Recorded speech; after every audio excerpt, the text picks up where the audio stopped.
वो नहीं चला। मेरे से कुछ हो गया, सेटिंग गड़बड़, नहीं चल पाया।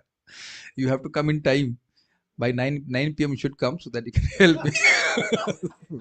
Anyhow, he was बहुत मदद करी थी मुकुंद प्रभु, मिलिंद प्रभु ने, लेकिन वो नहीं चल पाया। तो again you come tomorrow in time, will fix it. चलिए, हाँ चलिए, अब कोई बात ले आएंगे तो अच्छा रहेगा। चलिए, कहाँ चलें? कथा में चलते हैं, द्वारका में चलते हैं। तो द्वारका में भगवान आ गए हैं, और अब वह किस कैसी द्वारका में प्रवेश कर रहे हैं उसका आपने वर्णन कल सुना था। वह द्वारका जो भोगवती के समान रक्षित थी, जैसे नागों के द्वारा भोगवती रक्षित होती है, इस प्रकार से द्वारका रक्षित थी।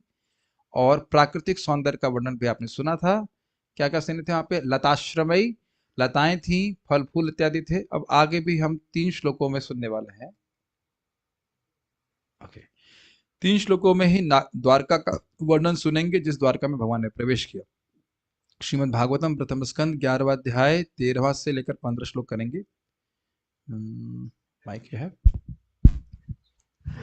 गोपुरद्वारगमार्गेषु, गोपुरद्वारगमार्गेषु, डिस्टेंस, वो बात क्रैक कर जाएगी। गोपुर मार्ग द्वारे, सॉरी, गोपुर द्वारग मार्गेषु, गोपुरद्वारमार्गेषु, कृत कौतुक तोरणा, कृतकौतुकतोरणाम्, चित्रध्वजा पताकाग्रैर्, चित्रध्वजपताक्राग्रैर्, अन्तः प्रतिहतातपाम्। अन्तःप्रतिहतातपाम्। गोपुर द्वारग मार्गेषु, गोपुरद्वारमार्गेषु, कृत कौतुक तोरणा, कृतकौतुकतोरणाम्, चित्रध्वज पताकाग्रैर्, चित्रध्वजपताकाग्रैर्, अंतः प्रतिहतातपाम्। अन्तःप्रतिहतातपाम्। ठीक है, इसका अर्थ देखने का प्रयास कीजिए। देखिए इसका अन्वय क्या लिखा हुआ है। पहले शब्द अनुवाद पढ़ते हैं। भगवान के स्वागतार्थ नगर का द्वार, घरों के दरवाजे तथा सड़कों के किनारे झंडियों से सजे बंधनवार, बहुत ही सुंदर ढंग से केले के वृक्षों तथा आम की पत्तियों जैसे मांगलिक प्रतीकों से सजाए गए थे। झंडियां, फूल मालाएं तथा चित्र संकेत एवं लिखे गए सुवाक्य धूप को अवरुद्ध कर रहे थे। तो ये ऐसे अनुवाद हम पढ़ के क्या करते हैं, आगे बढ़ जाते हैं। अब एक एक चीज पे विचार कीजिए, शब्दार्थ के हिसाब से समझ लीजिएगा। एक्चुअली हम शब्दार्थ को बुलवाएंगे नहीं, हम लोग, क्योंकि अन्वय में भी रख दी हैं, तो वो आप इसलिए दिया जा रहा है कि बाद में कभी रेफर करें, कोई शब्द ना समझ में आए तो रेफर कर लीजिए, क्योंकि अन्वय से समझ में आता है। तो देखिए, गोपुर का अर्थ क्या होता है? गोपुर का अर्थ होता है जो बड़े बड़े सिंह द्वार है, लिखा नगरी का सिंह द्वार। कैसे समझाऊं? जनरली जो साउथ इंडिया के टेम्पल होते हैं उसमें गोपुर होते हैं।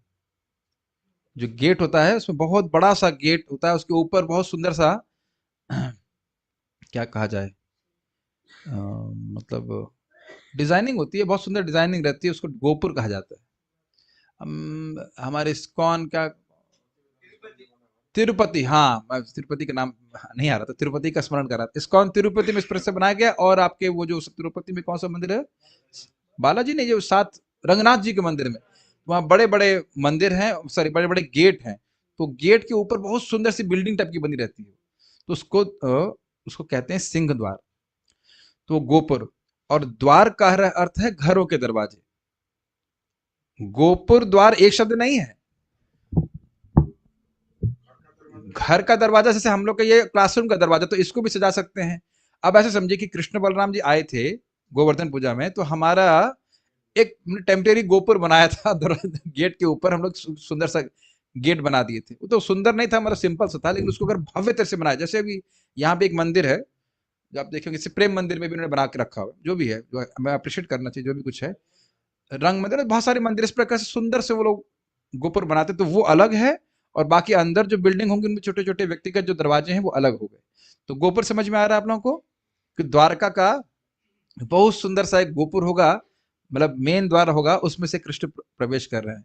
जैसे महाराज समझा रहे थे, जैसे अजमेरी गेट दिल्ली का अजमेरी गेट है, तो अब वो समझ सकते हैं किस तरह की व्यवस्था रहती थी। या इंडिया गेट, बॉम्बे से कोई है अब पता नहीं, इंडिया गेट समझ रहे हैं? इंडिया गेट है, सॉरी सॉरी सॉरी, हाँ, इंडिया गेट दिल्ली में है। अरे साधु हूँ तो स्वभाव से ये सब तो गलती कर ही जाऊंगा। और गेटवे ऑफ इंडिया बॉम्बे में, तो महाराष्ट्र भी लोग हैं, तो अब समझ रहे हैं, कुछ आधार समझ में आ रहा है। इस तरह से बड़ा सा गेट रहता है, तो वह सब सजाए गए थे। अभी देखिएगा, द्वार द्वार का मतलब क्या है, नेक्स्ट द्वार का मतलब है जो घर के दरवाजे, उसको भी सजाया गया था।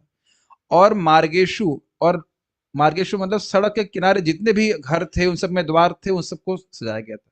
एक अर्थ हम और भी ले सकते हैं कि जो घरों के भी मतलब गोपुर होते हैं, उसको भी सजाया गया होगा।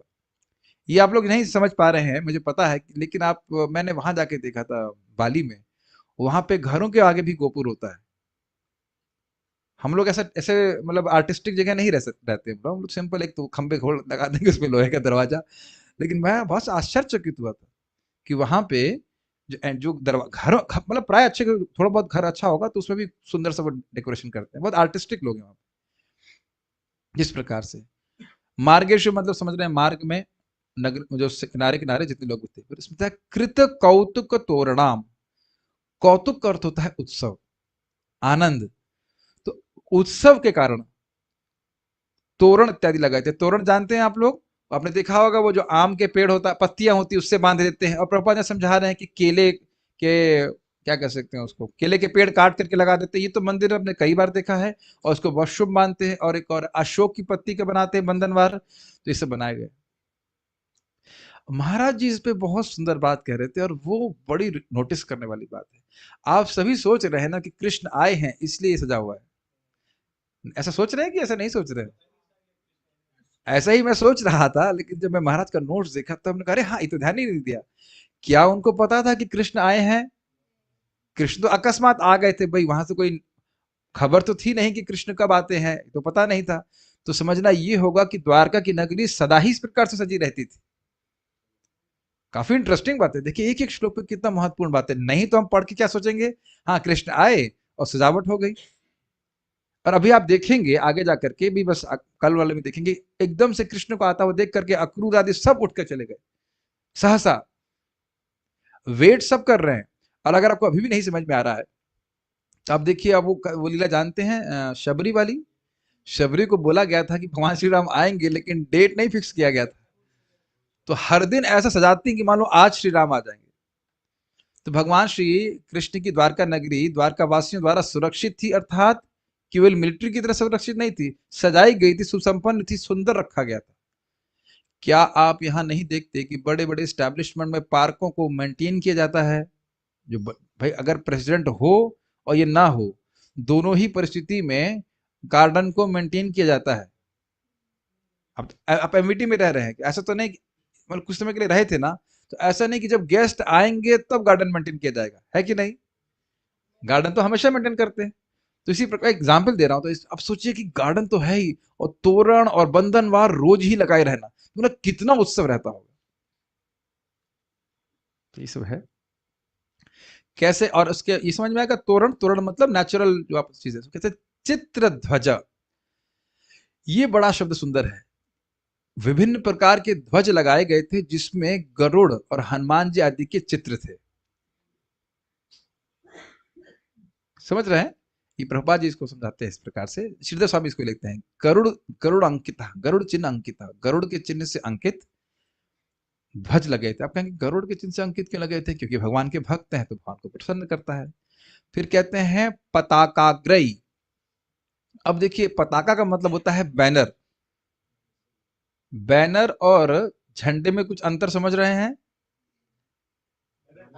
बैनर टांग भी सकते हैं, हाँ बैनर टांग सकते, बैनर देखे होंगे जगह जगह, नोटिस लगा रहता है, एडवर्टाइजमेंट लगा रहता है, और बैनर प्राय चौकोर होता है। और उसको दो डंडे लगा के लोग ऐसे रखते हैं, या जो भी बांध दे देते होंगे, जो भी है। तो जगह जगह है, उसमें प्रभात लिखे हुए हैं सुवाच्य। हम लोग को समझ में नहीं आया सुवाच्य का मतलब क्या है। भगवान कृष्ण की जय हो, इस तरह से लिखा हुआ है। क्या आपने इस तरह के बैनर कभी नहीं देखे? जय श्री राम, यस, ऐसा करके जगह जगह बैनर लगे हुए हैं। देखिए एक श्लोक का कितना सुंदर अर्थ है।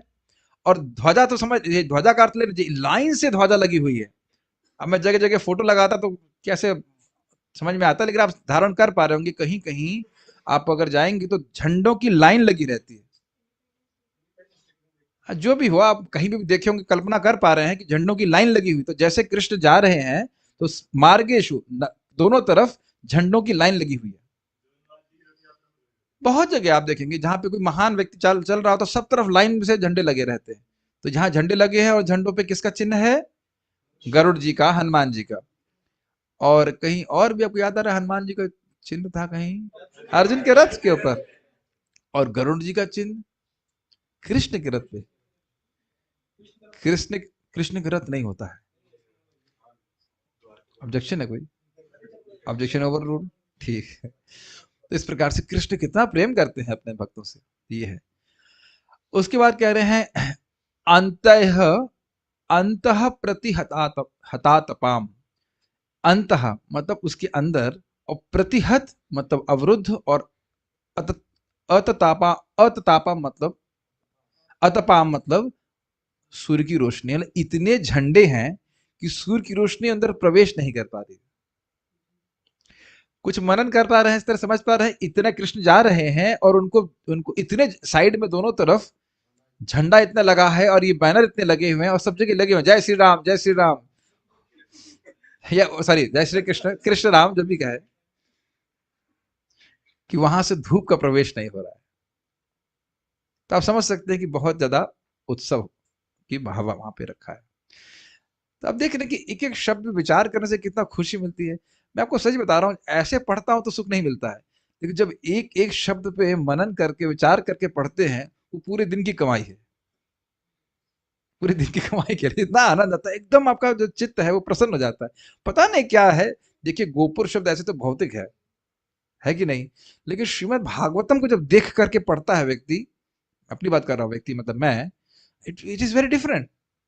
आप लोग नहीं अनुभव कर रहे हैं? गोपुर है, द्वारक है, मार्ग है, तो भौतिक शब्द लगता है कि नहीं? लेकिन जब यहाँ कृष्ण के कंटेक्स्ट में कृष्ण का स्मरण करते हो रहा है आपको, क्योंकि इन सभी का बातों का संबंध कृष्ण से है कि नहीं, एंड यू फील डिफरेंट। चलिए अब हम अन्वय को समझते हैं। गोपुर अर्थात भगवान के स्वागतार्थ नगर का द्वार, तो एक बड़ा द्वार रहा होगा उसको। द्वार अर्थात घरों के दरवाजे। मार्गेश्वर अर्थात सड़कों के किनारे। कौतुक अर्थात उत्सव के कारण, और कृत अर्थात बनाए गए थे। तोरण मतलब सज्जित बंधनवार। ये समझ में आ रहा है? गोपुर के पास में गोपुर के ऊपर तोरण लगाए गए थे, द्वार के ऊपर घरों के दरवाजे पे भी तोरण लगाए गए थे, और मार्ग में भी कई कई जगह लगाएंगे। अब आप सोचेंगे कि मार्ग में कहाँ लगा सकते हैं? देखिए मार्ग के सेंटर में भी लगाते हैं, आपने देखा है कभी? प्राय होली इत्यादि में वो सेंटर में भी रोड के अक्रॉस लगाया जाता है। तो बहुत सारी संभावना है। हमारी कल्पना जितनी जा रही उससे अधिक डिजाइनर वहां पे बैठे हुए थे। कुछ द्वारका के वैभव को समझ पा रहे हैं? कितना सुंदर है। ऐसे भी रस्सियां लगी हुई हैं और सब तरफ बैनर लगे हुए हैं, और इस प्रकार से कृष्ण चल रहे हैं। और ये सब कैसा है? स्पॉन्टेनियस है। ये नहीं पता है कि, मतलब अब इसे सोच लीजिए कि उत्सव रोज ही होता होगा। आप कहेंगे रोज कैसे उत्सव होता है? आप लोग नहीं अनुभव कर रहे हैं मंगल आरती का उत्सव रोज होता है? यहाँ पे कार्तिक छोड़िए आप, कार्तिक छोड़िए, कार्तिक बात छोड़ दीजिए, रोज ही मंगल आरती का उत्सव नहीं होता है। घर में उठते हैं और मंगल आरती में उठ रहे हैं, यहाँ पे क्या अंतर नहीं देख रहे हैं? मृदंग बज रहा है, कीर्तन बज रहा है। ये आप अपने घर पे तरह सोच लीजिए, जब कभी कभी कोई फेस्टिवल होता था तो माता जी लोग तो ढोल वोल पीट लेती थी, थोड़ा मृदंग पीट लेती थी। एक दिन है ना, मृदंग नहीं, क्षमा कीजिएगा, ढोलक ढोलक ढोलक ढोलक, थोड़ा मंजीरा बज गया। साल में कितना, 2-3 बार। और यहाँ रोज उत्सव हो रहा है कि नहीं? अभी गा रहे थे कि नहीं हम लोग? बताओ ईमानदारी से, जिंदगी में कभी इतना गाए हैं? हाँ पर ये बात तो सही है, इसीलिए भूख भी लगती है, बहुत गवाते हैं कृष्ण, है कि नहीं? षड्मंती गायंती गृणंत भीष्म, रोज ही गा रहे हैं, रोज ही गा रहे हैं, गाते ही जा रहे हैं, है कि नहीं? और गोलोक में कितना आनंद होगा, द्वारका में कितना आनंद होगा, उसे कल्पना भी नहीं कर सकते। तो आप यहाँ पे अंदाज लगा सकते हैं कि रोज ही आनंद है। ऐसा जीवन कैसे हो? क्या वहां कोई टेंशन नहीं है? एक ही टेंशन है कि कृष्ण दूर चले जाते हैं, और कोई समस्या नहीं है। और एक बात ध्यान दीजिएगा कि जब प्रेम है तो कृष्ण दूर जाते हैं तो कृष्ण की स्मृति और होती है, और कृष्ण की स्मृति कृष्ण से अभिन्न है तो वो भी आनंद है। भले बाह्य रूप से लग रहा है कि दुख है। खैर हम उधर थोड़ा थोड़ा बातें बोल के आगे बढ़ते हैं। तोरण समझ में आ गया, बहुत सारे बंधनवार हैं, प्रभुपाद को अपनी समझा रहे। तोरण का अर्थ, तोरण में जोड़ लिए प्रभुपाद जी को, केले के पत्ते, और सॉरी केले के पेड़, आम के पत्ते इत्यादि। अब आप कहेंगे ये कहाँ से आए? पुण्य वृक्ष, कल सुना था कि पुण्य वृक्ष बहुत भरे हुए थे, तो इस प्रकार से संपदा थी कि वहां पे केले लगा सकते हैं। कि मैं क्यों बोल रहा हूँ, यहाँ पे भी अगर अभी हम अ, केले के पत्ते ढूंढने जाएं या केले का पेड़ ढूंढने जाएं तो दिक्कत क्या आएगी बताइए? केले का पेड़ मिलेगा नहीं सबसे बड़ी बात है, और महंगा होगा, खरीद खरीद के खरीदना पड़ेगा, लगाना पड़ेगा, तो व्यक्ति नहीं कर पाएगा। तो आप समझ सकते हैं कि प्राकृतिक संपदा प्रचुर मात्रा में उपलब्ध थी। चलिए, चित्र ध्वजा, गरुड़ आदि के चित्रों से युक्त ध्वजाओं। ध्वजा भी सोचना होगा, लाल पीली नीली तो है, लेकिन उसमें गरुड़ जी का चिन्ह अंकित है। इससे कृष्ण को सुख मिलता है, यानी मेरे भक्तों का आदर हो रहा है इसलिए। पताकाग्रह, ये समझ लीजिए, विजय प्रदान करने वाले अग्रणी चिन्हों द्वारा चित्रित पताकाओं से। मैं अग्र शब्द की व्याख्या नहीं किया था, अग्र समझ रहे हैं, प्रपात कह रहे हैं अग्रणी चिन्ह। अग्रणी चिन्ह मतलब एकदम विशिष्ट चिन्ह होते हैं, कुछ यंत्र टाइप के हों। आप यंत्र समझते, आप समझते होंगे यंत्र का मतलब, इज इट नॉट? वो यंत्र होते हैं, उसमें कुछ स्वास्तिक इत्यादि। स्वास्तिक को भी हम लोग महत्वपूर्ण मानते हैं कि नहीं? स्वास्तिक को मानते हैं ना कि शुभ है, तो स्वास्तिक का चिन्ह होता है। और ओम, ओम पता नहीं ओम का होता हो, चक्र का भी हो सकता है, शंख का हो सकता है। ये सब बातें हमें सोचनी चाहिए। जो बैनर है उसमें ये भी लिखा हो सकता है कि जय श्री कृष्णा, ये भी है, या हरे कृष्ण मंत्र लिखा हो, जो भी हो, जो मुख्य चिन्ह जिससे सूचित यह होता है कि मंगल हो रहा है, इस प्रकार के चिन्हों से बैनर लगे हुए हैं। अंततः जिसके भीतर, यानी कि इनका जो झुंड लगा हुआ है झंडों का, उनके भीतर प्रतिहत आत तपाम, धूप नहीं लगती थी। प्रतिहत मतलब अविरुद्ध हो जाती थी, और अता आतपाम मतलब धूप ताप को नहीं लगता था। ऐसी पुरी में प्रवेशत, ऐसी द्वारका में पुरी में श्री भगवान प्रवेश किए। ये आप जान ही रहे हैं, कल भी व्याख्या किया था कि पुरीम प्रवेशत आपको हर श्लोक में जोड़ना पड़ेगा। ठीक है, बहुत कठिन हो रहा है इस तरह समझना, या समझ में आ रहा है? ठीक है, हमने नोट डाल दिया है कुछ समझने के लिए कि पताका अर्थात बैनर जिस पर कुछ लिखा होता है, ये बड़ा होता है। क्योंकि अब झंडे पे, झंडे तो छोटे छोटे होते हैं प्राय ट्रायंगुलर, तो उसमें बहुत कुछ लिखा नहीं रहता है, छोटा सा चित्र लगा रहता है। महाराज का कमेंट यहाँ पे मैं जोड़ दिया हूँ, यह द्वारिका भगवान के आ जाने पर ही सजाई गई थी ऐसी बात नहीं है, नित्य ही ऐसी सजी रहती थी और रोज रोज सजाई जाती थी और अधिक वर्धन। अब नहीं, यह क्यों? क्योंकि प्रेम है कृष्ण से, प्रेम कभी तृप्त नहीं होता, हमेशा देना जानता है। तो और अच्छा करना चाहते हैं, और अच्छा करना चाहते हैं, द्वारका को सजाना चाहते हैं। और ये बात तो है ना कि कृष्ण कभी भी आ सकते हैं। भगवान ने सारी टेक्नोलॉजी अभी हमको बताई है ताकि सारा जो सरप्राइज एलिमेंट है वो समाप्त हो जाए ऐसे ही कह सकते हैं, हम इतने बजे पहुंच जाएंगे, ठीक है आ जाइए। और आप सोचिए, जब ये ना पता हो कि वो व्यक्ति कब आ रहा है, तब कुछ अलग एक्साइटमेंट होता है कि नहीं? है कि नहीं? और अगर उससे हम अतिशय प्रेम करते हो तो आप फील कर सकते हैं, द्वारका वासियों को लगता है कभी भी आ सकते हैं। और स्पेशली जब युद्ध समाप्त हो गया तब तो कभी भी आ सकते हैं, ऐसे करके। ऐसा नहीं कि भगवान आने वाले हैं इसलिए सजाई गई हो, क्योंकि भगवान की तो आने की तो सूचना भी नहीं थी, वो नित्य ही सजी रहती धारिका भगवान की चिन्मय नगरी है और सदा इस तरह से सजी रहती है, उसे रोज रोज सजा जाता है। ये बात समझने वाली थी कि ऐसा नहीं कि उनको पता था कृष्ण आए हैं तो इसलिए पहले गंदा रखो, उसके बाद जिस दिन कोई आने वाला होता है सजा दो। करते हैं कि नहीं घर में? हम सभी ना करते हैं भाई, तो महाराज आएंगे, कुछ आएंगे तो थोड़ा आश्रम साफ कर ले, नहीं तो गंदा रहने दीजिए, क्या दिक्कत? द्वारिका कृष्ण की तदीय है कि नहीं? भगवान का धाम भगवान से अभिन्न है, तो उससे भी प्रेम है, और उसकी भी साफ मतलब साफ सफाई आप कह सकते हैं, अपकीप रखते हैं श्रीधरी। उस नगरी में नगर द्वार पर अर्थात गोपुर तथा ग्रहों के द्वार अर्थात द्वार पर एवं मार्गों में लोग श्री भगवान का स्वागत करने के लिए तोरण बांधे थे।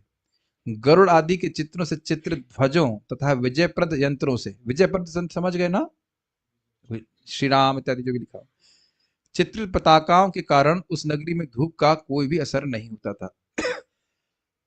तात्पर्य, विशेष उत्सवों की सजावट के लिए प्रतीक भी प्रकृति के उपहारों से, केले के वृक्षों, आम के वृक्षों, फूलों तथा फलों से लिए गए थे। अब प्रभुपाद इसको पिछले तात्पर्य से ले रहे हैं कि द्वारका में फैक्ट्री नहीं थी, मिले नहीं थी, तो उसी को वहां से ले रहे कि वहां सुंदर सुंदर वृक्ष थे, उद्यान थे, उपवन थे, खेल क्रीड़ा उद्यान इत्यादि थे। तो उसी प्राकृतिक संपदा का उपयोग भगवान कृष्ण की सेवा के लिए किया जा रहा था।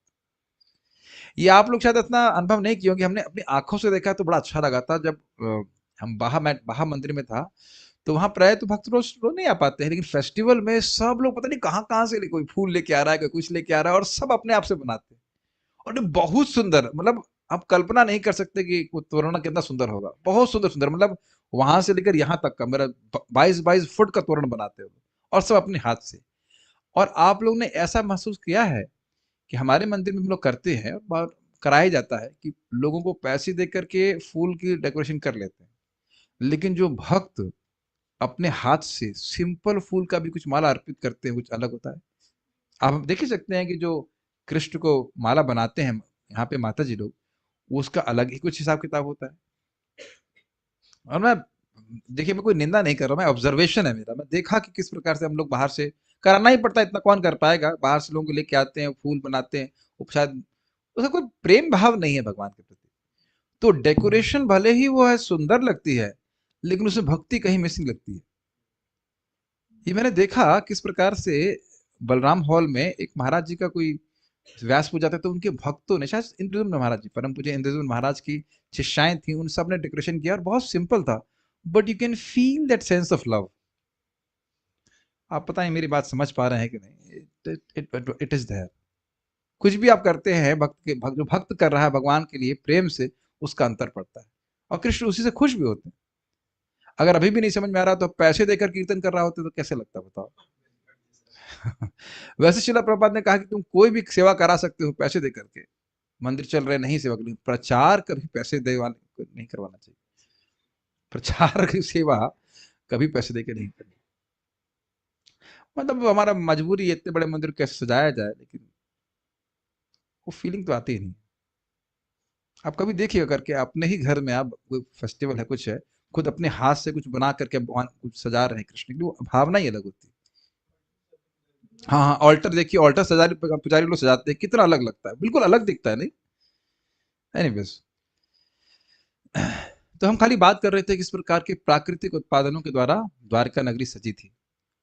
अब प्राकृत का मतलब समझ, प्राकृतिक मतलब ये भी समझना होगा कि वहां पे सोना भी था, मणि भी थी, ऐसा नहीं कि सब खाली, मतलब एकदम, वो भी सब ग्रहण कर लेना होगा, रत्न इत्यादि सब कुछ थे। आज भी आम्र वृक्ष यानी आम, नारियल तथा कदली वृक्षों को मांगलिक प्रतीक माना जाता है। चलिए थोड़ा विचार कीजिए, याद आ रहा है कि एक लोटा लिया जाता है, उसे पत्ते सजाते हैं और सेंटर में नारियल रखते हैं। तो इस तरह की चीजें भी, वस्तु यहाँ पे रखी गई थी, यह भी आप समझ सकते हैं। ऊपर जिन झंडियों का उल्लेख हुआ है, इन सभी में भगवान के इन दो महान सेवक गरुड़ अथवा हनुमान के चित्र अंकित थे, चित्र ध्वज। अब भी ऐसे चित्र तथा अलंकरण भक्तों द्वारा पूजित हैं और भगवान की तुष्टि के लिए सेवक को अधिक सम्मान प्रदान किया जाता है। जैसे हम सुने हैं कि गरुड़ जी का प्राय गरुड़ स्तंभ होता था मंदिर में, तो भक्त लोग गरुड़ जी के स्तंभ के पास खड़े रहते थे, ये भाव से कि भगवान गरुड़ जी को देखेंगे तो मेरे को भी देख लेंगे। होता है साथ में खड़ा है कोई, गरुड़ जी भगवान के भक्त हैं, मैं तो भक्त हूं नहीं, गरुड़ जी के पास में खड़ा रहूंगा तो मैं भी, भगवान उसको देख लेंगे। ऐसे भक्तों का नम्र भाव रहता है। महाप्रभु भी गरुड़ स्तंभ के पास में ही खड़े रहते थे। आप में से जो लोग भी जगन्नाथपुरी गए होंगे, वहां देखेंगे उस गरुड़ स्तंभ में महाप्रभु के हाथों की चिन्ह है। चिन्ह मतलब डिप्रेशन है, उतना डिप्रेशन था, मतलब इतना प्रेम था महाप्रभु का, जिस स्तंभ को छू पकड़ के रहते थे, उस पर सहारा लेते थे, उस पे उंगली का स्तंभ पे है कि पिलर पे भी है, मैं समझ, मुझे स्मरण आ रहा है पिलर के ऊपर, मैं बहुत बार नहीं या 2 बार गया हूँ, जहां तक ध्यान आ रहा है, हो सकता है वॉल पे भी हो, ऐसे करके वो दबा हुआ, एक्चुअली एक्चुअली दबा हुआ, जैसे मान लीजिए आटे में आप उंगली दबा दीजिए, इस तरह से दबा हुआ। कितने लोग गए हैं पुरी के मंदिर में? Okay. नहीं, ये नहीं सुनना चाह रहा हूँ कि आप बोलोगे मैं यात्रा लेके जाऊंगा, लेकिन ना भी नहीं कह रहा हूँ, ना भी नहीं कह रहा हूँ। मेरी इच्छा है कि चैतन्य चरितामृत को एक बार पूरा पढ़ा लें, फिर उसकी यात्रा की जाए, क्योंकि बहुत सारे पास टाइम महाप्रभु की पूरी में है। तो क्योंकि देखो, केवल जाने से इतना समझ में नहीं आता, जैसे अभी मैंने बताया आपको कि अभी मैं कुछ जैसे बता रहा हूँ ना, तो मुझे स्मरण आ रहा है कैसे महाप्रभु वहां खड़े थे। एक छोटी सी घटना, उसी गरुड़ स्तंभ पे खड़े थे और एक उड़ियल स्त्री आ गई, और वो बुढ़ी सी थी, वो उनके ऊपर चढ़ गई, उनके ऊपर चढ़ गई, और महाप्रभु कुछ बोले नहीं, महाप्रभु में विभोर है, और दूसरे वाले कहते हैं उतर उतर उतर नीचे करके, क्या कर रही है, उतर उतर नीचे। तो वो भर बाद में उतर गई, उसको उतने भाव में थी, सब पता ही नहीं चला, सन्यासी के ऊपर चढ़ गई, वही महाप्रभु के ऊपर चढ़ गई। तो भगवान के ऊपर चढ़ के भगवान को देख रही है। अब वो महाप्रभु के गुस्सा नहीं, कहते हैं अरे देखो मेरी जितनी लालसा नहीं है कृष्ण को देखने की, इससे कहीं अधिक लालसा है कृष्ण को देखने की, इसलिए ऐसा कर गई। बाद में वो शर्मिंदा हो जाती। तो मैं खाली इतना बोल रहा हूँ, जब ये आपको पता रहेगा ना, सुनना रहेगा, तब आप जब उस स्तंभ को देखेंगे दृष्टि थोड़ी अलग रहेगी। ये जगन्नाथ जी को देख के महाप्रभु बेहोश हो गए, तब जगन्नाथ जी को जब देखेंगे, भले आप बेहोश नहीं हो, लेकिन ये याद रहेगा कि हाँ महाप्रभु इन्हीं जगन्नाथ जी को देख के बेहोश हो गए। ये पीछे जाएंगे तो आपको देखेंगे हाँ यही नरसिंह देव है जिनके पीछे महाप्रभु, ये जो हम लोग नरसिंह वंदना गाते हैं वो गाते थे। थोड़ा श्रवण कर लेंगे तो अच्छा रहेगा। टोटा गोपीनाथ में जाएंगे तो आप हाँ यही तो था जहाँ पे गदाधर पंडित सेवा करते थे, ऐसे ऐसे करके। तो बिना सुने प्रचुर मात्रा में उतना इम्पैक्ट नहीं आएगा, इम्पैक्ट आएगा, लेकिन गंभीरा को देखेंगे तो यहाँ महाप्रभु रहा करते थे। श्रवण करने के बाद जाएंगे तो और अच्छा रहेगा। तो हम लोग कर रहे हैं, वहां को कथा करेंगे, लेकिन पहले बैकग्राउंड कर लीजिए आप। चलिए अब बताइए, ऐसे ऐसे तो अभी संभव नहीं है, लेकिन मान लीजिए द्वारका इस समय समुद्र के ऊपर होती और अभी श्रवण करके जाते तो कुछ थोड़ा अलग भाव होता। चलिए खैर कोई बात नहीं, आगे बढ़ते हैं।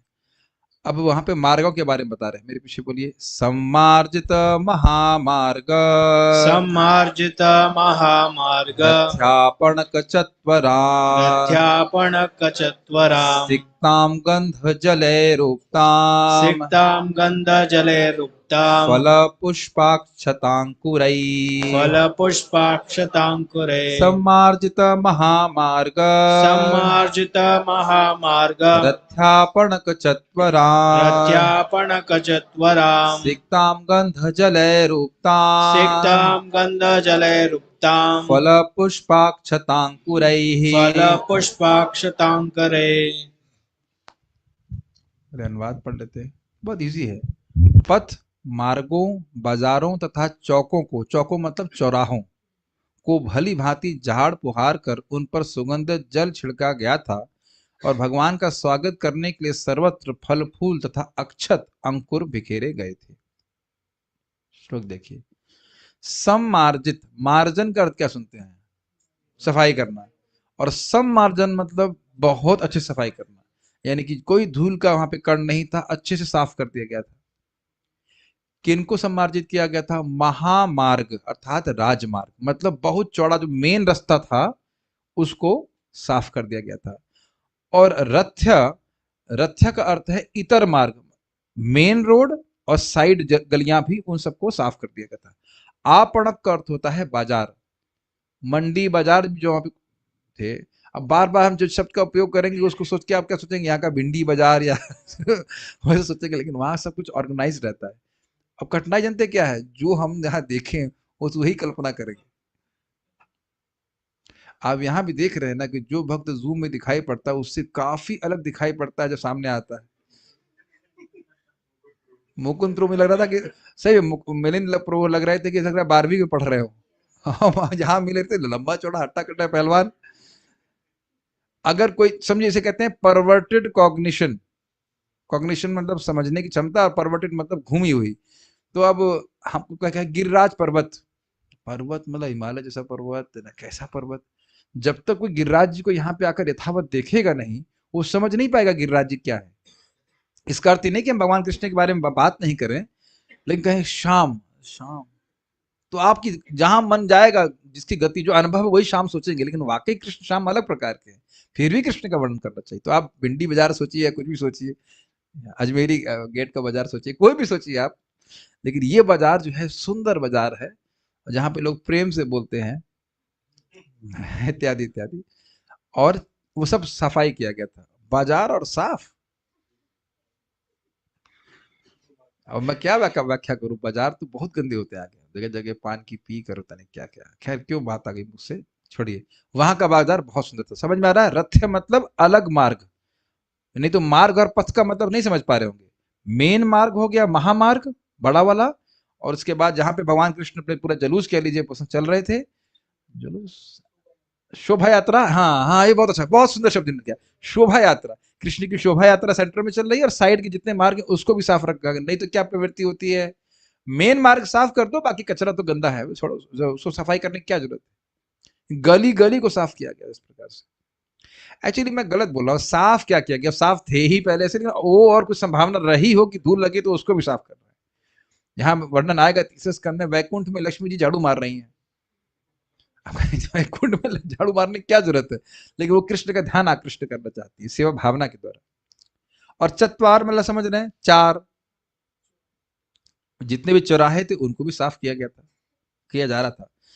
और न सिर्फ साफ किया जा रहा था, सिक्त गंध जल, गंध जल मतलब सुगंधित जल, गुलाब जल हो, केवड़ा का जल हो, बहुत सारे जल होते हैं। और ऐसा भी नहीं कि हल्का हल्का 2-3 बूंद फेंक दिया गया है, शब्द है सिक्त, इतना इतना डाला गया है कि खुशबू हर जगह व्याप्त है। अगर आपको अभी भी नहीं समझ में आ रहा हो तो कई भी आपने देखा होगा शोभा यात्रा में, जगन्नाथ जी की रथ यात्रा में कुछ लोग अपना पीछे टैंकर लेके घूमते रहते हैं और स्प्रे मारते रहते हैं खुशबू वाला, देखे नहीं आप लोग सब? तो कई बार देखे। वहां का तो उदाहरण मैं स्वाभाविक रूप से नहीं दूंगा, लेकिन हम जगन्नाथ रथ यात्रा का उदाहरण दे रहे हैं। लेकिन फिर भी सिक्त नहीं होता है। सिक्त समझिए जैसे मान लीजिए कोई होज पाइप लेके बिल्कुल एकदम भिगो दिया जाए। हाँ, ये बहुत अच्छा शब्द मैंने इस्तेमाल किया। यहाँ पे हम लोग देखिए ना, जब कृष्ण बलराम जी आने वाले थे तो मार्ग में खूब पानी डाल रहा था, तो ऐसे एकदम सिक्त हो गई थी ना भूमि। अच्छा, आपने ये भी अनुभव किया होगा, यहाँ तो भी थोड़ी सी अलग तरह की मिट्टी डाल दी है, सामान्य मिट्टी हो और उसमें आप पानी भी डाल दीजिए तो एक विशेष खुशबू आती है, वो बहुत प्लीजिंग होती है। तो उस तरह से सिक्त किया गया था। देखिए एक शब्द का कितना सुंदर अर्थ है। उपताम मतलब बिखरे हुए थे। क्या बिखरे हुए थे? फल। फल बिखरे थे, ये कैसे हो समझने पर भी फल बिखरे थे? ये भी आप जगन्नाथ रथ में आ जाइए, रथ यात्रा में बहुत बार केले ऐसे फेंकते हैं भक्त, तो जगह जगह केले फल बिखरे हुए हैं, पुष्प बिखरे हुए हैं, और अक्षत अंकुरय। अक्षत का अर्थ होता है जो अन्न टूटा नहीं रहता है, इसको चावल बोलते हैं, उसको जो है शुद्ध माना जाता है, पवित्र माना जाता है। और उसी उसी को अंकुरे मतलब बीच में, इसमें थोड़ा कंफ्यूज हूं कि अक्षत अंकुरे एक साथ में है कि अक्षत अंकुरे अलग अलग है। कुछ समझ में नहीं आ रहा है कि, क्योंकि अक्षत में तो अंकुर नहीं होगा, अक्षत में अंकुर कैसे हो सकता है? अक्षत चावल को कहते हैं, तो वो मैं इसको अर्थ अलग लेके समझ रहा हूँ कि अक्षत अलग है और बीज अलग है। तो अंकुरित बीज उनको उसको भी जगह जगह फेंका गया है, और अक्षत चावल, अक्षत चावल समझ रहे हैं, टूटा जो टूटा हुआ चावल नहीं है उसको भी जगह जगह बिखराया गया है। ये आप लोग समझ सकते हैं शादी के में समय में। भाई हम लोग अब घर में देखे ही है, एक बुआ जी की शादी देखे थे, तो वहां पे चावल फेंका जाता है। दिवाली में भी चावल ऐसे जगह जगह थोड़ा फेंकते हैं। भाई ये तो पता नहीं, लेकिन ये एक कल्चर है जो अब व्यक्ति समझ सकता है। गाँव में तो अधिक ही होता होगा मैं समझ रहा हूँ, लेकिन थोड़ा थोड़ा शहर में भी कल्चर है। यहाँ इस्कॉन में हम लोग चावल उतना नहीं फेंकवाते, नहीं, अक्षत इतना नहीं होता है। दीक्षा, हाँ हाँ, दीक्षा के समय भी जब वो हो यज्ञ वगैरह होता है उसके बाद होता है, तो इस सबसे पवित्रता होती है। आजकल तो अल्कोहल से हाथ धुल लेते हैं, इसी से पवित्र हो जाते हैं कि नहीं? जो सर्वाधिक अपवित्र वस्तु है उसको छू, उसको हाथ धुल करके व्यक्ति सोच रहा हम जप करें, ये करें। पहले मंदिर में जब एंट्री में ऐसे हाथ धुलाते थे, मैंने कहा पहले हाथ धुल रहा हूँ, फिर जाके फिर पानी से हाथ धुलूं, उसके बाद फिर जप करूँ, तो क्या फायदा? कैसे तो चीज, और उसको हाथ धुल करके लोग खाना भी खा लेते हैं। एनीवेज, अन्वय देख लीजिए। अच्छा, अन्वय देखने की भी समझ में आ रहा है? समझ में आ गया? अन्वय देखना है, पढ़ लेते। सम्मार्जित पूर्णतः स्वच्छ किए गए, महामार्ग मतलब राजपथ, रथ मतलब इतर मार्ग, इतर मतलब होता है अलग, यानी उस राजपथ से अलग जो साइड ब्रांचेस थी उनको, आपणक अर्थात बाजार, चत्वारम मतलब चौराहों पर, गंध जलय सिक्ताम अर्थात सुगंध जल छिड़का गया था, और भगवान का स्वागत करने के लिए सर्वत्र फल पुष्प अक्षत अंकुरय, ठीक है, जहां बिखरे हुए थे पुरीम प्राविशत, उस द्वारकापुरी में भगवान ने प्रवेश किया। इजी है, ठीक है। तात्पर्य, द्वारका धाम के राजमार्गों अर्थात महामार्ग तथा गली कूचों को अर्थात रथ्य, रथ्य अलग, सिक्त करने के लिए गुलाब तथा केवड़े के फूलों को आसवित करके तैयार किया गया सुगंध जल मंगवाया गया था। अब यह भी देखिए, जो आजकल के व्यक्ति हैं वो समझने में थोड़ी कठिनाई होगी। सुगंध जल जैसे हम सोचते हैं क्या है वो, कहाँ है हमारा वो फ्लेवर, फ्रेग्रेंस, वो पीछे स्प्रे है, वही फुस फुस फुस फुस फुस मार दिया, केमिकल। लेकिन देखिए केमिकल नहीं है यहाँ पे, केवड़े का हाँ, शुरू भी कर दिया हमने। केवड़े को पानी में डाल दिया, ये गुलाब जल को पानी में डाल दिया, उसकी खुशबू, उसका फ्रेग्रेंस सब कुछ अलग रहता है, और वो उसी से सिक्त किया गया था। कर दिया आपने कर्तव्य, खुशबू चला दी आपने। तो आप देख रहे हैं, अच्छा कुछ अच्छा तो लग रहा है ना, खुशबू आ रही है, क्लास भी हो रहा है, खुशबू भी आ रही है, तो अच्छा है। वैसे एक अच्छा आइडिया है कि जब कोई सोए उसकी नाक पे डाल दो खुशबू। तो वो सोएगा नहीं, कम से कम कपड़े पे डाल दी, सूंघता रहे, कम से कम सुनेगा भी वो। It's a good idea. जिसको भी नींद आया आप बता दीजिएगा। और ये भी बहुत अच्छा आइडिया है, जिसको जब मैं नींद आए वो भी ऐसे मार दे सेंट। कम से कम सूंघता सूंघता व्यक्ति जब कर सके, कहीं तो टेस्ट आए। ठीक है, आपस द्वारका में आते। इनके उपरांत बाजारों तथा चौकों को भली भांति झाड़ा बुहारा गया। चौक समझ गए, क्रॉस। उपर्युक्त वर्णन से प्रतीत होता है कि द्वारका धाम बहुत बड़ा था, जिसमें अनेक राजमार्गों, गलियों तथा पार्कों, उद्यानों एवं जलाशयों से युक्त चौक थे, और उन सबों को फूलों फलों से सुंदर ढंग से सजाया गया था। भगवान का स्वागत करने के लिए इन फूलों फलों को अक्षत अंकुरों के साथ सार्वजनिक स्थलों पर बिखेर दिया गया था। मतलब कितना ऑपुलेंस है बताइए, फल फेंके जा रहे हैं, यहाँ फल खाने को नहीं मिल रहा है कि नहीं? कितना ऑपुलेंस है बताइए। और वहां कल एकादशी याद दिला दी आप पहले। अक्षत बीज, यहाँ प्रपात इसको अलग अलग कर रहे हैं, तो हम अलग अलग ही मानेंगे। अक्षत बीज व अंकुर शुभ माने जाते हैं। इट सिम्स कि वो अलग अलग चीज है। और उत्सवों के दिनों में हिंदू लोग आज भी इनका प्रयोग करते हैं, इसकी व्याख्या करने की जरूरत नहीं, समझ लीजिए इसको। आखिरी श्लोक। द्वारि द्वारि गृहाणाम च द्वारि द्वारि गृहाणां च दध्यक्षत फलेक्षुभिः नद्यक्षत्फलेक्षुभिः अलंकृतां पूर्णकुंभैः अलङ्कृता पूर्णकुम्भैः बलभीर्धूपदीपिकैः बलभिदुपीकैकैः। प्रत्येक घर के द्वार पर दही, दही, अक्षत फल मतलब साबुत फल, साबुत फल बड़ा महत्वपूर्ण सा है। साबुत फल मतलब ये नहीं कि आम है उसमें कोई दाग लगा हुआ है, वो कटा हुआ है, कहीं से दबा हुआ है, ऐसा नहीं, पूरा प्रॉपर आम। कई बार से लोग मंदिर में दान दे देते हैं, वो ऊपर वाला अच्छा होता है, नीचे कचरा होता है, ऐसा नहीं। कई बार मतलब कुछ लोग ऐसा करते हैं। एक बार देखा, रूह अफ़ज़ा आया था, मैंने कहा इतनी बोतलें क्या से, डेट एक्सपायर हो गई है। कुछ नहीं तो कम से कम ब्रह्मचारी पी ले। कुछ रूह आ जाएगी। आश्चर्य नहीं, ये इतना रूह अफ़ज़ा कौन दे रहा है, बोतल की बोतल, एकदम आंखों से देखा, डेट एक्सपायर कर गई। ब्रह्मचारी तो ना एक्सपायर करेगा। और कर भी गया तो क्या फर्क पड़ रहा है। ठीक है। अक्षत फल का मतलब समझ रहे हैं? अच्छा, अक्षत फल से क्या मतलब हुआ? सारे फल अक्षत होते हैं क्या? आप देख रहे हैं कितना प्रेम है, एक एक फल को चुन करके रखा जा गया। ठीक है। दही, अब दही क्यों रख रहे हैं नहीं समझ रहा, मैंने तो कभी देखा नहीं, शुभ तो है लेकिन किस तरह से दही रखा हो गया हम नहीं समझ पा रहे। गन्ना समझ में आ रहा है, गन्ना और पत्तों के संग बहुत सुंदर तरह से सजाया जाता है और दोनों तरफ रखते हैं। ये कई बार आप देखेंगे, इधर भी हम लोग यहाँ पे अपने फार्म से गन्ने लेके आए थे, कृष्ण बलराम जी के दोनों तरफ रखे हैं, कभी कभी रखते हैं, बहुत अच्छा लगता है। एक भक्त थे फार्म में, बड़ी अच्छी घटना है, फार्म में गए और गन्ना तोड़ा, खाना चालू कर दी। हमने कहा ऐसा करो, अब दूसरे गन्ने लो, साफ गन्ने, और ले जाकर कृष्ण बलराम को दो। तुम भगवान को बिना अर्पित के खा रहे हो, और उसके बाद कैसा लगे जरा बताना। वो गया, उसने पुजारी को दिया, पुजारी ने गन्ने दोनों तरफ रख दिए। खा नहीं पाया लेकिन सुख बहुत मिला। ये इससे बहुत बड़ी शिक्षा मिलती है कि भगवान को पहले अर्पित करके खाना चाहिए, then we become happy, then Krishna becomes happy. तथा पूरे भरे हुए जल पात्रों के साथ पूजन की सामग्री, धूप तथा बत्तियां सजा दी गई थी। अभी आप कल देखिए ना, कोई भक्त आए थे यहाँ, कल या परसों हुआ था कि दीप गौशाला में लगा दिए थे रात में, कितना सुंदर लग रहा था, है कि नहीं? अभी बात है कि आप लोग सब लोग का न्योता है कि अगली बार फिर से गोवर्धन पूजा में आइएगा, और हम लोग अब इसको, अगर समय सामर्थ्य हुआ तो इस तरह से कुछ कुछ बातें हम रखने का प्रयास करेंगे। बहुत अच्छा लगेगा। ये मैं चाह रहा था, इससे शिक्षा क्या प्राप्त हो रही। कृष्ण जी, भगवान श्री कृष्ण आ रहे हैं, यहाँ पे कृष्ण बलराम जी आएंगे, तो इस प्रकार से तोरण बना सकते हैं, and we can do it beforehand also, no. Even भक्त लोग घर से अपने हाथ से तोरण बना सकते जो हम यहाँ बांधेंगे कृष्ण के लिए, उसमें तो कोई कठिनाई नहीं, आप पार्सल से भेज सकते हो। It's very nice, is not? Vrindavan में आपकी सेवा वृंदावन भेजेगी, बहुत जी। आप देखिएगा, पैसा देके करना अलग बात है, खुद से बना के कुछ कीजिए, बहुत सुख लगता है। वो भी आप कृष्ण कथा करते हुए सुने तो कितना अच्छा होगा। ये ध्यान दीजिएगा कि वो आ वसंती को सेवा कर रहे हैं तो उसका विशेष प्रभाव होता है वृंदावन में। That is very nice way we can do. इन सभी के द्वारा द्वारका वासियों का प्रेम प्रदर्शित हो रहा है कि नहीं, है कि नहीं? एक एक चीज पे कितना ध्यान दिया जा रहा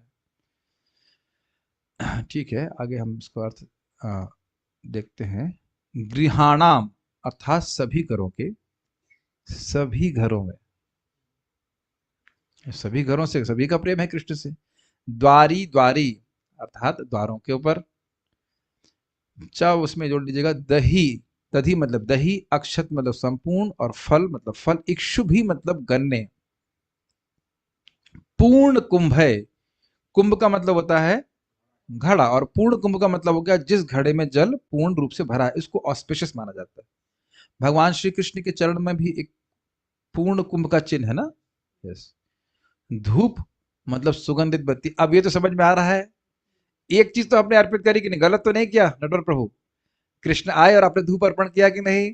और देखिए कितना सुंदर लगता है। आप लोग पहले भी शायद गो पूजा में आए होंगे, गोवर्धन पूजा, इस पर बिल्कुल दिव्य लग रहा था ना। और यहाँ पे क्या रखा है, स्थान स्थान पे, स्थान स्थान पे धूप निकल उत्पन्न हो रही है। वो भी हमारे तो बहुत अच्छा भाग्य है कि स्वयं गौशाला की ही बनी हुई धूप है कि नहीं, एकदम पवित्र धूप, इसमें कोई केमिकल नहीं है इत्यादि सारी। ऐसा करके आप भगवान के लिए अर्पित कर रहे हो, वो भी कृष्ण की गायों से, कितना अच्छा है। लोग घर में भी इस प्रकार से अगर धूप अर्पित करें कितना फायदा होगा। पता नहीं बाहर क्या क्या मिलाते हैं, उसकी तो हम वर्णन नहीं कर सकते कि क्या मिला देते हैं अपने, कोई भाषा कोई इनका कोई ईमान धर्म तो है नहीं। लेकिन खुद शुद्ध धूप अर्पित किया जाए तो कितना अच्छा होगा। मेरी बात आप समझ पा रहे हो? जो सुगंध है उसमें कुछ गंदी वस्तु नहीं जो कृष्ण के नाक में जाए, ठीक है? ये बहुत खतरा है, आजकल अगरबत्ती में कुछ भी मिला सकते हैं जिसको आप स्पर्श भी नहीं करना चाहें, कृष्ण को अर्पित करने की तो बात छोड़िए। शुद्ध वस्तुएं सब थी इस प्रकार से यहाँ पे। तो धूप थी वहां पे, धूप समझ रहे हैं, ठीक है। और दीपकई मतलब दीपों के साथ बलि भी, बलि भी मतलब पूजन की सामग्री, अन्य सामग्रियां भी होंगी जो कृष्ण को अर्पित की जाती है। बलि मतलब जो अर्पण करने के लिए होता है, चावल हो गए और भी सिंदूर होता है, बहुत सारी वस्तुएं थी। वह अलंकृताम सजाकर रख दी गई थी। ऐसी पुरी में प्रवेशित, ऐसी द्वारका नगरी में श्री भगवान प्रवेश किए। तो एकदम एकदम क्लियर समझ में आना चाहिए कि ऐसी द्वारका नगरी में प्रवेश किए जहां हर व्यक्ति उनको अतिशय प्रेम करता था, ये कहने का। ये सब करने का क्या मतलब है? कोई व्यक्ति इतना सजा के रखा है तो क्या है, कृष्ण से प्रेम है तभी तो ना। एक बार संस्कृत में से देख लीजिए। द्वारी और द्वारी द्वारी ग्रहणम च, और पिछले से जोड़ लीजिए, पिछले श्लोक से इतना वर्णन हुआ उसका। और हर घर के हर द्वार में दधी दही, अक्षत फल पूरे संपूर्ण फल, और इक्षुभी यानी गन्ने सब सजाए गए थे। अलंकृताम उनका हर घर का द्वार इन वस्तुओं से अलंकृत था। किन वस्तुओं से बताइए? दही से, अक्षत फल से, और गन्ने से। और उसके बाद पूर्ण कुंभ से घड़े थे। और अब घड़े भी सोच लीजिए, घड़े हो सकता हो, मैं जो समझ रहा हूँ घड़े तो सोने का ही होगा, और मिट्टी का भी हो सकता है, दोनों ही पवित्र है, लेकिन सोने का भी घड़े हो सकते हैं। स्टील का तो नहीं लग रहा है। स्टील, स्टेनलेस स्टील तो बिल्कुल भी नहीं होगा जहां तक, और प्लास्टिक का तो कोई संभावना ही नहीं है। ये सब चीजें हैं। और बलि भी कार समझ लिया आपने। और धूप दीपक यानी कि आप समझ लीजिए हर घर के द्वार में एटलीस्ट 2 पॉट तो होंगे धूप के, जो उग रहे, सॉरी रखे गए होंगे, उससे धूप सुगंध निकल रही है।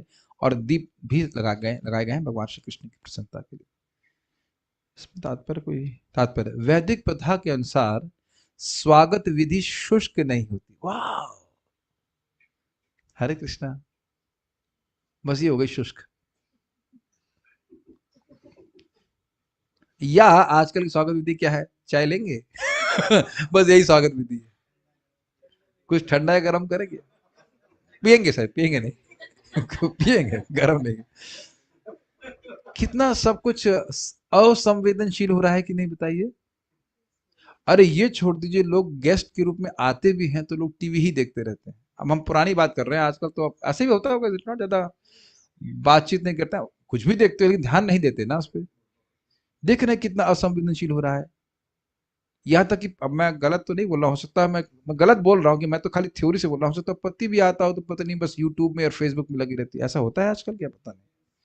हमने सुना है इस प्रकार से, हमने सुना है। भवती थी सुश्रमा। अब भक्तों के संग नहीं होता होगा, अब भक्तों में तो ऐसा बहुत चल रहा है, एवरीबडी इज बिकमिंग इम्पर्सनल।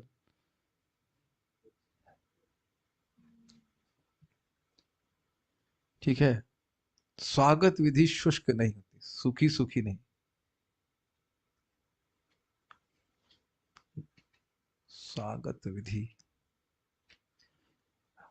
हाँ, मैंने मुझे स्मरण आ रहा है, परम पूज्य राधानाथ महाराज जब मायापुर अभी बीच में गए थे, मैं सुना था कितने सुंदर तरह से उनका स्वागत किया गया था। बहुत सुंदर वीडियो बनाया गया था, किस प्रकार से वहाँ पे वो रंगोली बन रही है, इत्यादि इत्यादि इत्यादि। अभी आप देखिए परम पूज्य लोकनाथ महाराज का क्लास था, तो एक माता जी कितनी सुंदर रंगोली बनाई। कुछ लोग भक्त लोग कभी मृदंग करताल से कीर्तन भी करते हैं, कभी कभी ऐसे भक्त भी ऐसे करते हैं। इन सब के द्वारा क्या होता है बताइए? इससे आप अपना प्रेम प्रदर्शित कर रहे हैं। उस हमने जो धूप लगाया उसकी मूल्य क्या है? भौतिक रूप से कुछ नहीं है, लेकिन इससे कृष्ण संतुष्ट होते हैं। ये ध्यान रखिएगा कि कृष्ण उस गंध को सूंघते हैं। बहुत अच्छा है। Very nice. ये हम लोग पहले भी सुन चुके, शुणवान, हर हर द्वारकावासी जो भी भगवान कुछ बोल रहा था उसको कृष्ण सुनते हैं। अब मैं आप लोग को बहुत सुंदर आइडिया देने वाला हूँ। देखिए हम लोग रोज दर्शनार्थी जूम पे दिखाते हैं कि नहीं? ये बताइए कि दीपदान का महत्व तो कार्तिक में है कि नहीं? है। और बाकी टाइम नहीं है? अच्छा। और मंदिर के ऑल्टर पे पहुंचने में आपको कितने साल लगेंगे? माता जी लोगों को तो पहुंचने ही नहीं दिया जाएगा। ऑल्टर में बोल रहा हूँ, ऑल्टर के सामने नहीं, ऑल्टर के सामने तब जाते ही हो। असंभव है, जाने नहीं दिया जाएगा, माता जी अलाउड ही नहीं है। और जूम पे कोई रोक लेगा? किसकी दम है रोक ले? Yes no? I did it today, it was very nice. अगरबत्ती रेडी रखिए, धूप दीपक रेडी रखिए, धूप दीपक और कुछ फल भी कृष्ण को डायरेक्ट।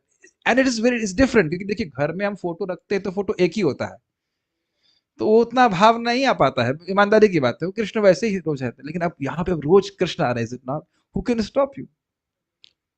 Nobody can stop. और आप ऐसा अनुभव कर सकते हैं, जैसे मान लीजिए कोई सुगंध है, तो ऐसे आप अर्पित करेंगे तो वो जो खुशबू है वो कृष्ण के पास जा रही है। प्रभु जी लैपटॉप से कैसे स्वीकार कर सकते हैं? ये मैं अपनी आंखों से देखा। गौरांग प्रभु यहीं पे हजारों हजारों के लिए प्रसादम बनता था, पता है भोग कैसे लगाते थे? राधा गोपीनाथ का फोटो उसमें रखा, कैमरे में, सॉरी फोन में, और ऐसे कढ़ी के सामने कर दिया, भोग लग गया, उसके बाद गुलाब जामुन, फिर ऐसे ऐसे कर। और आप जानते हैं ये प्रमाणिक बात है कि भगवान जहाँ चित्र के रूप में है, भगवान जहाँ पे विग्रह के रूप में है, वो सब भगवान स्वीकार करते हैं। अच्छा, भगवान कहाँ पे नहीं है? पहले ये समझ लीजिए कहाँ नहीं है। और ये भी समझ लीजिए कि जब भगवान का चित्र रूप नहीं दिखा, तो केवल आवाज सुनाई पड़ी थी, तो उस आवाज की दिशा में देवताओं ने प्रणाम किया है। अब दशम स्कंद में देखेंगे आगे, केवल आवाज की दिशा, जहां से आवाज आ रही थी उसको लक्षित करके प्रणाम किए हैं। यहाँ तो भगवान साक्षात विद्यमान। आप कल करके देखिएगा। मान लो भाई घर चले जाओ, आप देखिए एक्साइटमेंट हो जाएगा ना दर्शनार्थी के लिए। नहीं तो हम देखते हैं दर्शनार्थी मतलब ऐसे खड़े रहते हैं मरे जैसे। कुछ लगता ही नहीं। हाँ, शुष्क विधि है। भाई दर्शनार्थी का मतलब क्या है? ग्रीटिंग द डेटीज का मतलब क्या हुआ? स्वागत कर रहे हैं ना कृष्ण का। मैं अपनी गलती बता रहा हूं, मुझे लगता था कि अब जब करके अब आराम से पहुंचेंगे, जब थोड़ा गोविंदम आदि समाप्त हो जाएगा, ऐसे fits in routine. But as soon as you have some service, it is not a routine. भाई घर में चामर तो रख सकते हैं ना। जो दर्शनार्थी में पुजारी पूजा कर रहा है, क्या हम नहीं कर सकते? खर्चा लगता है, एक दीप नहीं अर्पित कर सकते? And you will feel it is different.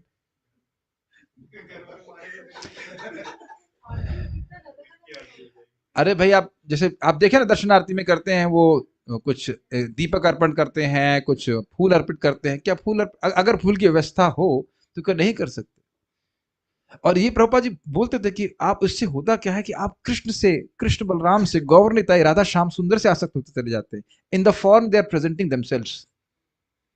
मेरे लिए इसीलिए किसी और भगवत स्वरूप में, मतलब भगवान के रूप में मन लगाने में कठिनाई होती है। हम इधर इनको देखते हैं, इन्हीं की सेवा करते हैं, इन्हीं के प्रति भाव रहता है। अन्य भी भगवान हैं, लेकिन इधर इधर ही को देखते हैं, इन्हीं की सेवा करते हैं, इधर ही मन लगता है। मेक्स सेंस मैं क्या कहना चाह रहा हूँ? इसीलिए प्रभुपाद जी नहीं चाहते थे कि जो लोग मंदिर के पास रहते हैं वो विग्रह भी रखें। और मंदिर के पास तो हम रहते नहीं, अरे बहुत पास रहते हो, 2 फुट की दूरी, जूम।